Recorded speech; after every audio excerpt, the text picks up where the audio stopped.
السلام علیکم ورحمۃ اللہ وبرکاتہ۔ امید ہے آپ سب خیریت سے ہوں گے۔ آج ہم الحمدللہ واک کے لیے نکلے ہیں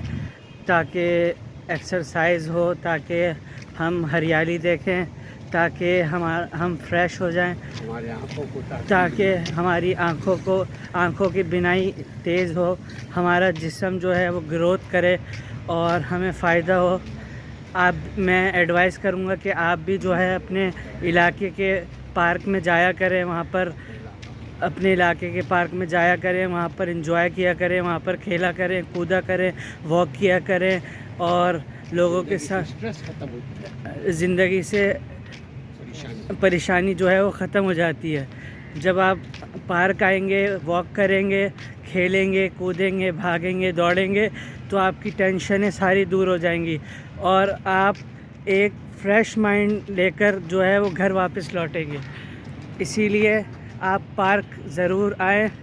اور اپنے اپنے علاقے کے پارک میں جائیں، وہاں پر جا کر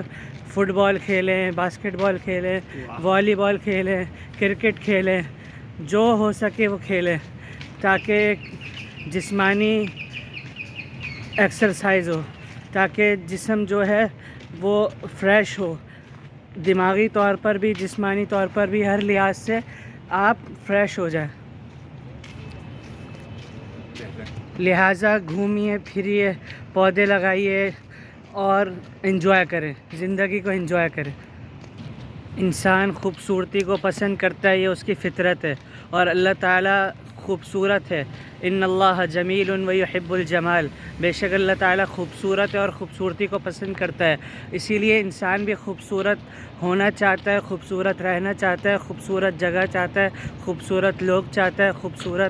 ہر چیز خوبصورت چاہتا ہے، تاکہ ہر چیز خوبصورت ہوگی تو اس کا جو مائنڈ ہے، اس کا جو دماغ ہے، اس کا جو وجود ہے وہ فریش رہے گا، وہ بالکل تر و تازہ رہے گا۔ اور یہاں پر دیکھ رہے ہیں آپ، یہاں پر درخت لگے ہوئے ہیں، آپ بھی اپنے حصے کا ایک درخت ضرور لگائیے، ایک پودا ضرور لگائیے، یہ صدقہ ہے۔ جب آپ درخت لگائیں گے، اس درخت پر چڑیا بیٹھیں گی، کبوتر بیٹھیں گے، جو بھی پرندہ بیٹھے گا، اور وہاں سے اگر آپ فروٹس لگائیں، پھل لگائیں تو اس کی کیا ہی کہنے، پھر تو اگر کوئی بھی کھائے گا تو آپ کے لیے صدقہ جاریہ ہوگا، صدقہ ہوگا۔ انشاءاللہ میں امید کرتا ہوں کہ آپ سب ہریالی میں رہیں گے، ہریالی میں آئیں گے، ہریالی میں رہیں گے، ہریالی کو پسند کرتے ہیں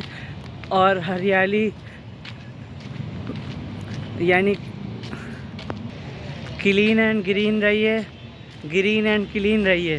درخت لگائیے اور اپنے بچوں کو بھی درختوں کے سائے میں رکھیے اور خود بھی ایک تناور اور پھلدار درخت بنیے تاکہ آپ کے بچے آپ کے زیر سایہ رہیں، تاکہ آپ کے بچے اس ماحول میں پرورش پائیں جو گرین اینڈ کلین ہے، جس سے بچوں کو فائدہ ہوگا، جس سے بچے گروتھ کریں گے، جس سے بچے آگے ترقی کریں گے۔